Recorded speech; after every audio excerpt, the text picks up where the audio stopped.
eh, me han pedido que predique del texto de Marcos 10, 17 al 31.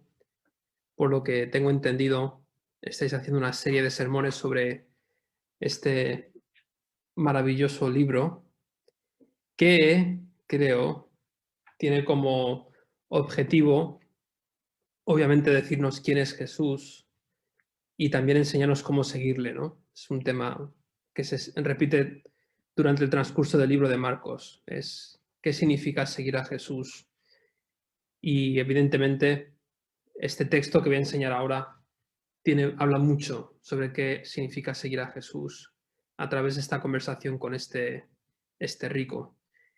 Si pudiese daros una frase con la que podáis enmarcar en vuestras mentes, o sea, una frase con la que iros a casa, o no, ya estéis en casa, una frase con la que podáis recordar es esta. Creo que esta frase, a menor o mayor medida, define un poco de qué va esta porción de Marcos 10. Es esto: solamente una obra de Dios puede salvar a personas y hacerlas seguir a Jesús de tal manera que puedan perder todo temporalmente para ganar todo eternamente. Lo voy a repetir para que os quede claro. Solamente una obra milagrosa de Dios puede salvar a personas y hacerlas seguir a Jesús de tal manera que estén dispuestas a perderlo todo temporalmente para ganarlo todo eternamente. ¿Cómo he llegado a esta conclusión? Bueno, este pasaje está dividido en 3 secciones. Es una conversación que implica a 3 grupos. Uno a Jesús, uno a este rico que se le acerca a Jesús, que vamos a leer ahora, y 3 a sus discípulos. La primera sección que vamos a ver, que es el versículo 17 al 22, es el rico preguntando a Jesús sobre cómo heredar la vida eterna.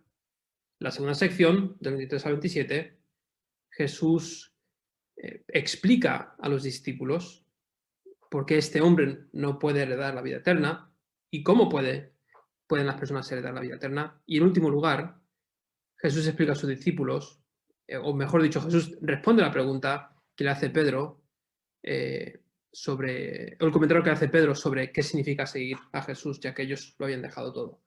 Entonces, espero convenceros de esta realidad, que solamente una obra de Dios puede salvar a personas y hacerles desear dejarlo todo temporalmente para ganarlo todo eternamente. Así que vamos a empezar leyendo la primera sección de este encuentro que Jesús tiene con este hombre rico. Empieza en el versículo 17. No os importa si lo me imagino que leí de las Américas o de la Reina Valera, don Pastor Molero. Reina Valera contemporánea.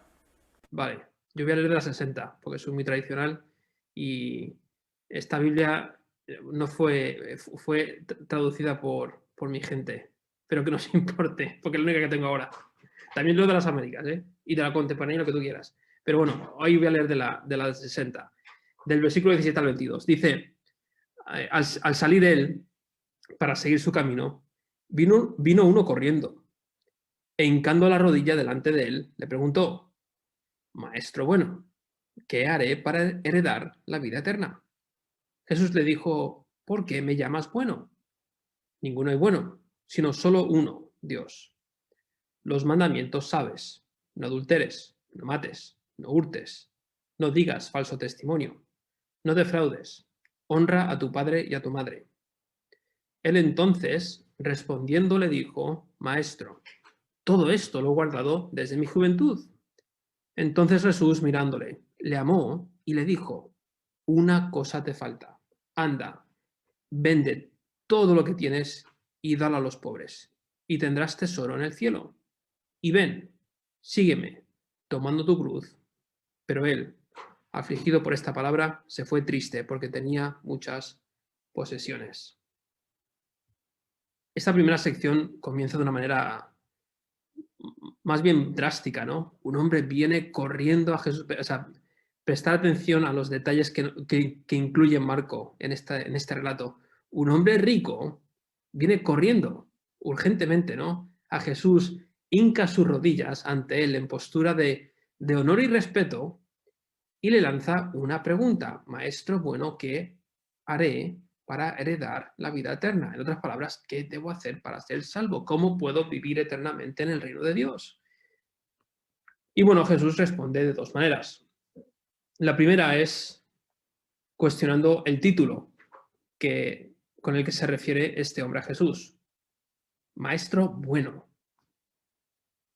Y Jesús le dice: si solo Dios es bueno y tú me llamas bueno, entonces, ¿me estás llamando Dios?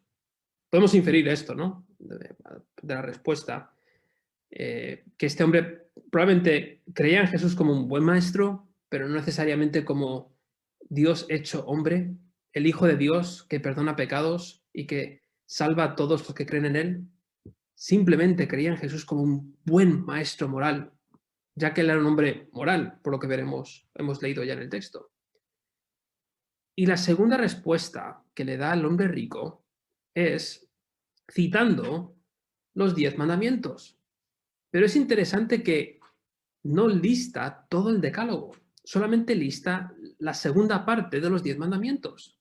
¿Os habéis dado cuenta? La segunda parte, que podría resumirse en amar a tu prójimo como a ti mismo, pero no cita los primeros mandamientos, que son los que tratan cómo debemos amar a Dios con todo nuestro corazón. Interesante, ¿no? Cuando Jesús le cita la segunda parte de los 10 mandamientos, el hombre responde de una manera un tanto orgullosa y pretenciosa. Le dice: Maestro, todo esto lo he guardado desde mi juventud.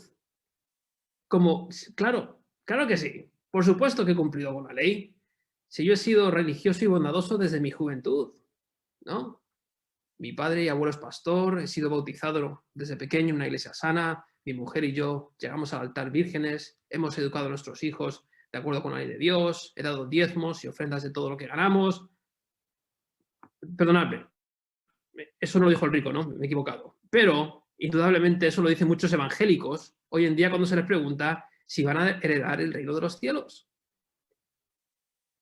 Pero la respuesta de Jesús es sorprendente, porque este rico religioso pensaba que por sus propios méritos y obras podía salvarse, ¿no? Él recurre a su religiosidad para heredar la vida eterna. Pero Jesús responde con esto: una cosa te falta. Ve y vende cuantos tienes y da a los pobres y tendrás tesoros en el cielo. Ven y sígueme. El rico no había cumplido con toda la ley. Tenía un Dios que amaba con todo su corazón y su nombre no era Jehová Dios, su nombre era el dinero. Era un hombre codicioso, ya que tenía muchos bienes y no estaba dispuesto a compartirlos porque eran su vida. Realmente había incumplido con el primer y último mandamiento. Era un hombre que no amaba a Dios con todo su corazón, un hombre codicioso. Este hombre no cumplió la ley en su totalidad y, como nos dice Santiago 2, que cualquiera que guarda la ley pero transgrede en tan solo un punto, se ha hecho culpable de todos. Pues el que dijo no cometas adulterio, también dijo no mates. Ahora bien, si tú no cometes adulterio pero matas, te has convertido en transgresor de la ley. Lo que nos demuestra esta primera parte de Marcos 10, 17 es que somos completamente incapaces de cumplir toda la ley. Porque aunque pudiésemos cumplir con la mayoría de la ley, fallaríamos en tan solo uno. Y para heredar el reino de los cielos debemos cumplir con toda la ley, sin fallar en un solo punto, lo cual hace imposible que el ser humano entre en el reino de Dios por sus propios méritos. Así que ese es el primer punto. Ningún ser humano es capaz de entrar en el reino de Dios por sus propios méritos, y esta conversación entre Jesús y el hombre rico lo demuestra. Nadie puede cumplir con toda la ley. Ahora, esas son las malas noticias. Pero la siguiente sección, del versículo 23 al 27, nos dan las buenas noticias. Imaginaros si allí hubiese terminado la conversación, ¿no? Pues sería catastrófico. Nadie podría salvarse. Pero mirad las buenas nuevas que Jesús da a sus discípulos en el versículo 23 al 27. Y aquí está la segunda sección. Entonces Jesús, mirando alrededor, dijo a sus discípulos: ¿cuán difícilmente entrará en el reino de Dios los que tienen riquezas? Los discípulos se asombraron de sus palabras. Pero Jesús, respondiendo, volvió a decirles: hijos, cuán difícil les es entrar en el reino de Dios a los que confían en las riquezas. Más fácil es pasar un camello por el ojo de una aguja que entrar un rico en el reino de Dios. Ellos se asombraban aún más, diciendo entre sí: ¿quién pues podrá ser salvo? Entonces Jesús, mirándolos, dijo: para los hombres es imposible, mas para Dios no, porque todas las cosas son posibles para Dios. Oye, creo que en la oración escuchamos algo parecido a esto, ¿no? No sé si fue un anuncio profético de el profeta Alejandro Molero, pero el Señor lo tenía allí. Entonces Jesús, en esta segunda parte, mira a sus discípulos y les dice algo que les sorprende por completo. Qué difícil será para los que tienen riquezas entrar en el reino de los cielos. Y en dos ocasiones, cuando los discípulos escuchan esas palabras, el texto dice que se asombraron. ¿Por qué? Y para más asombro, Jesús utiliza una expresión de esa época que era más fácil que un camello pase por el ojo de una aguja. Es decir, es imposible que un rico entre en el reino de Dios. Ahora, hoy en día, es totalmente lo contrario, ¿no? Cuando vemos que ricos no se convierten, decimos: pues claro, Jesús nos advirtió de ello, los ricos aman demasiado sus riquezas y nunca podrán convertirse. Pero tener un entendimiento del contexto judío nos ayuda a entender por qué estaban tan asombrados por esta frase de Jesús. Y es que en ese tiempo, si alguien iba a heredar el reino de Dios, si alguien era capaz de heredar el reino de Dios, era un rico, ya que al fin y al cabo su riqueza era una demostración de que la gracia de Dios estaba sobre ello. La riqueza era una señal del favor de Dios sobre una persona. En cambio, la pobreza era una señal del castigo de Dios. Entonces, aquí está la clave: si para un rico le era imposible entrar en el reino de Dios, ¿cuánto más lo sería para personas como los discípulos o muchos de los judíos que eran pobres y no tenían el reino de Dios? Era imposible para un pobre porque, evidentemente, el favor de Dios no estaba sobre ellos. En cambio, si alguien se podía salvar, tenía que ser un rico, porque mira la riqueza que Dios le ha dado. Pero por la gracia de Dios, Jesús ofrece una respuesta. Primero, las malas noticias, que ya hemos visto en la primera sección. Para los hombres les es imposible. El hombre por su propio mérito no puede heredar el reino de los cielos. Pero no para Dios, porque todas las cosas son posibles para Dios. Ahora es interesante que Jesús escoge estas palabras, que son las mismas palabras que son utilizadas para hablar sobre cómo Dios obró milagrosamente para llevar su plan de redención en el Antiguo Testamento. ¿Os acordáis? Con Isaac, la simiente de la mujer prometida en Génesis 3:15 avanza a través de una mujer infértil. ¿Por qué? Porque para Dios no hay nada imposible. Con Jesús, la simiente de la mujer viene a través de una mujer virgen. ¿Por qué? Porque para Dios no hay nada imposible para avanzar su plan de redención.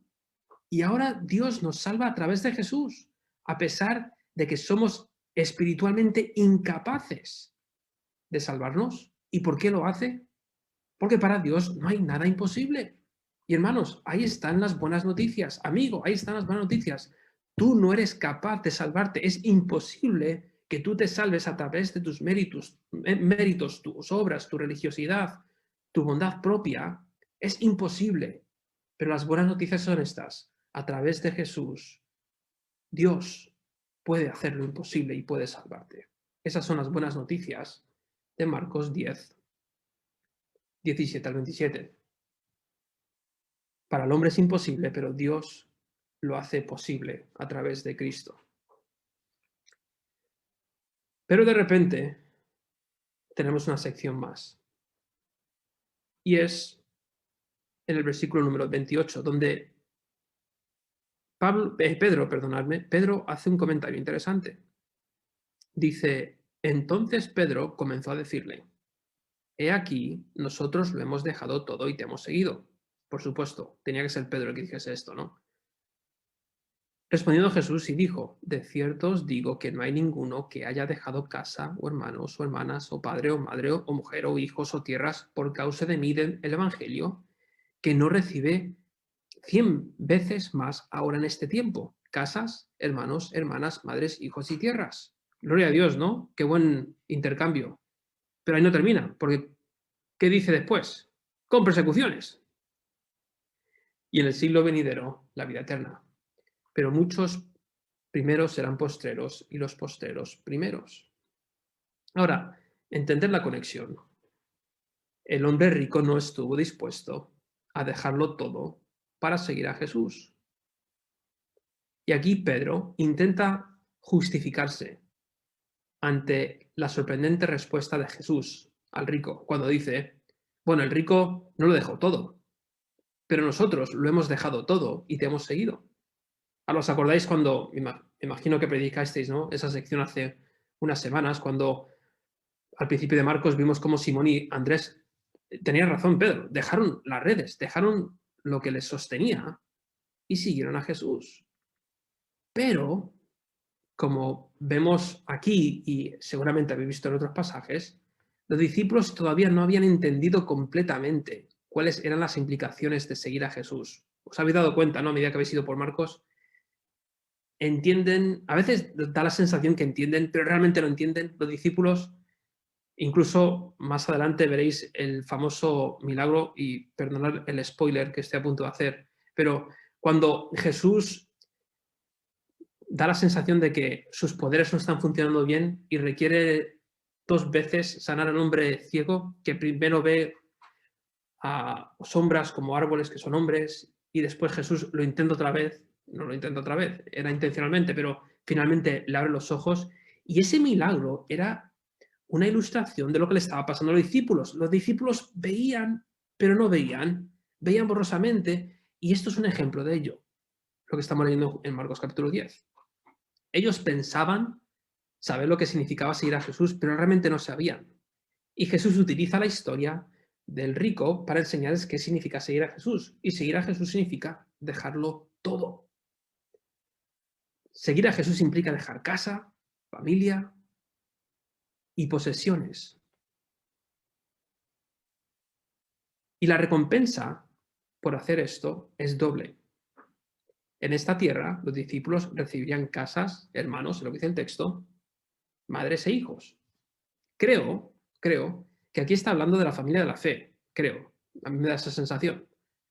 Sí, muchos, incluso algunos de ustedes, ¿no?, han dejado su familia terrenal, pero inmediatamente, al creer en Jesús, hemos sido recibidos a formar parte de una familia cósmica, inmensa, donde tenemos padres, hermanos e hijos espirituales como recompensa por haber seguido a Jesús y negado a nuestras propias familias.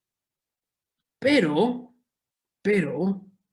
parte de la recompensa terrenal también es que la persecución, incluso 100 veces mayor. El seguir a Jesús implicaba seguirle no solamente hacia la vida eterna, sino también hacia una vida presente de sufrimiento por causa del Evangelio, como vemos los discípulos sufrir en Hechos y las Epístolas. ¿No es verdad eso?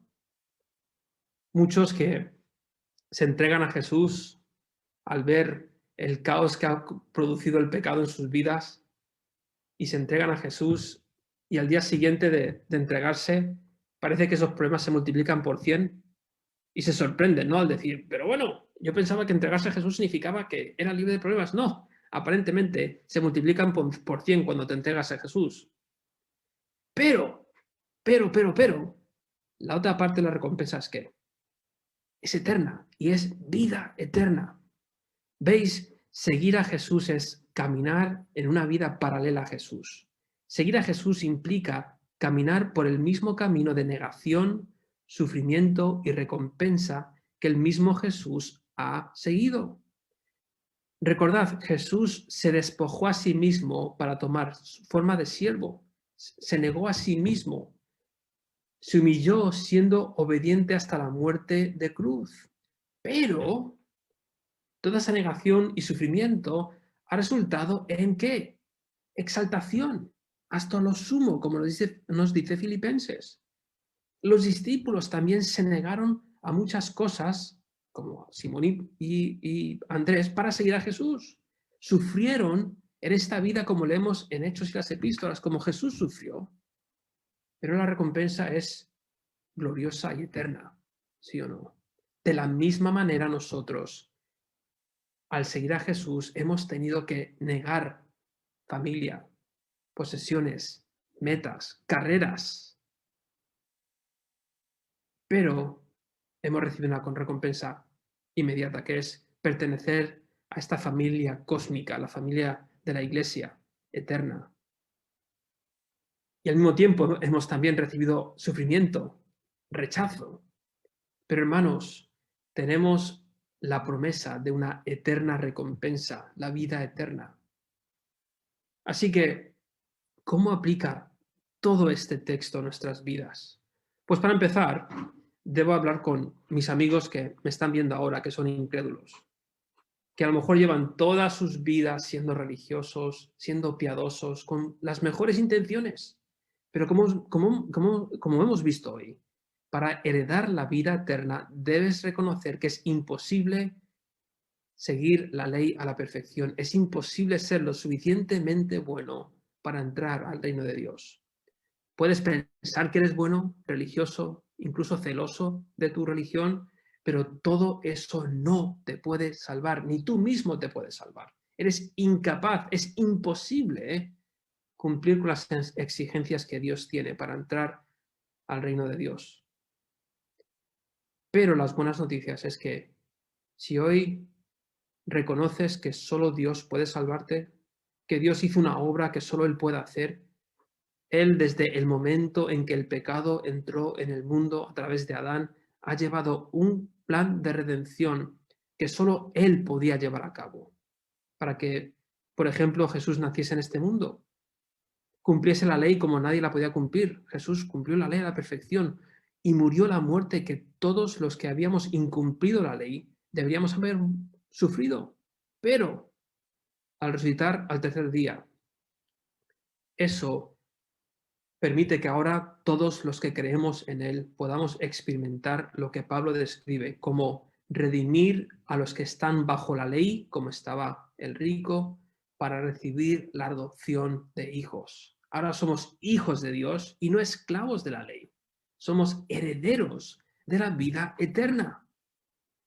No porque nosotros lo hayamos conseguido, porque para nosotros es imposible, sino porque Dios es el Dios de los imposibles, que salva a aquellos que no podían salvarse a sí mismos. Así que, amigo, que estás viendo esta predicación, te animo a reconocer hoy que no puedes salvarte, es imposible, pero que Dios sí puede salvarte. Y ahora me gustaría hablar con mis hermanos y hermanas en la fe, creyentes. Tú que sigues a Jesús, quiero recordarte de algunas cosas que es importante para mantenernos en esta vida de discipulado. Número 1, seguir a Jesús implica negar familia, posesiones y deseos terrenales. Pero no olvides, la recompensa es inmediata, porque de inmediato entramos en una nueva familia, de inmediato recibimos 100 veces mayor recompensa, somos dados una nueva familia, una posesión eterna, un deseo por proclamar el Evangelio a nuestras vidas, a nuestros hermanos y a todo el mundo. El intercambio es doloroso, pero indudablemente merece la pena seguir a Jesús. Número 2, seguir a Jesús implica sufrimiento durante esta vida. No olvides, esto es caminar junto a Jesús y podemos gozarnos en ello, ya que Dios nos está haciendo más y más a la imagen de nuestro hermano mayor, Jesús. El sufrimiento es temporal, doloroso y transformador, pero esto es algo que Jesús hizo por nosotros como ejemplo de lo que sería nuestra vida, una vida de sufrimiento. Y número 3, Seguir a Jesús significa recompensa eterna que multiplica por 100 cualquier cosa que podamos recibir en esta tierra. Sí, sufriremos ahora, pero un día seremos manifestados y glorificados junto con Cristo. En ese momento, toda negación, todo sufrimiento habrá merecido la pena y tendrá su recompensa. Sí, es difícil abrazar esto ahora mismo, cuando estamos en sufrimiento. Es difícil abrazar esta realidad mientras sufrimos una enfermedad, mientras no tenemos trabajo, etcétera, etcétera. Pero tenemos la certeza que en el momento en que seamos glorificados con Cristo, manifestados con Cristo, toda negación, todo sufrimiento habrá merecido la pena, y en el momento de sufrimiento eso es un bálsamo para nuestros corazones. Esta futura realidad es un alivio para nuestras presentes tribulaciones. Así que no seas como el rico, amigo. Tienes que reconocer que para ti es imposible, pero para Dios es posible. Y hermanos, recordemos que el negarse a todo lo que el mundo nos puede ofrecer para seguir a Cristo, a lo mejor ahora nos cuesta un poco ver la recompensa, pero podemos confiar con todo nuestro corazón, merecerá la pena. Así que hermanos, voy a orar simplemente para que el Señor nos ayude a abrazar esta gran verdad que nos enseña este pasaje de Marcos, que es que solamente una obra milagrosa de Dios puede salvar a personas y hacerlas seguir a Jesús de tal manera que estén dispuestas a perderlo todo temporalmente para ganarlo todo eternamente. Voy a orar. Padre amado, gracias por tu bendita palabra. Gracias porque es tan relevante para nuestros corazones inquietos que a veces buscan reposo en riquezas, en posesiones, en familia, Señor, y lo único que nos puede dar verdadero reposo eres tú, a través de la obra redentora de Cristo.